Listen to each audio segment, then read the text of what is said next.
Une chanson de l'époque de la lutte contre l'apartheid d'un côté, l'ancien hymne sud-africain de l'autre. Un face-à-face entre agriculteurs blancs et militants d'extrême gauche qui réveille les tensions raciales et rappelle les heures les plus sombres de l'histoire de l'Afrique du Sud.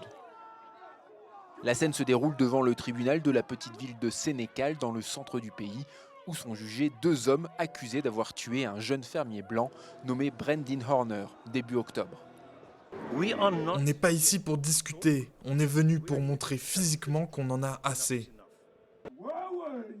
Même ton dans le camp de l'extrême gauche. On est là parce que l'arrogance des Blancs a été démontrée ici. On est là pour lui faire face. Selon les groupes de défense des droits de la minorité blanche, les meurtres de fermiers ont des motivations raciales. Pour d'autres, il s'agit avant tout de criminalité et elle affecte toutes les races.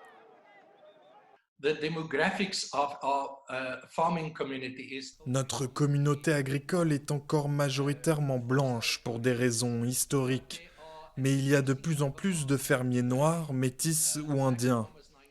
Et bien sûr, la majorité des ouvriers agricoles sont noirs. And of course, the workers on farms are predominantly black workers. C'est leur isolement qui met les fermiers en danger. Robert est l'un des bénéficiaires de la réforme agraire qui a permis à des fermiers noirs de devenir propriétaires. Sa ferme a été visée plusieurs fois par des voleurs de bétail, au point qu'il limite la taille de ses troupeaux pour les garder à proximité et éviter d'attirer la convoitise. C'est devenu encore pire qu'avant. Maintenant, ils vous tuent.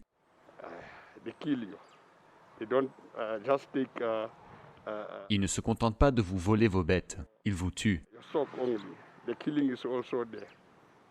Derrière les tensions reste la mort d'un jeune homme.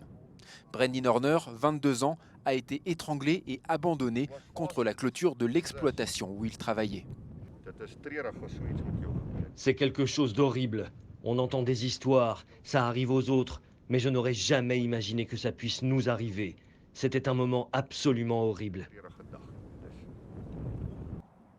Si des attaques comme celle-ci provoquent le débat, elles ne représentent qu'une infime partie des violences dans un pays où les inégalités sont parmi les plus grandes au monde.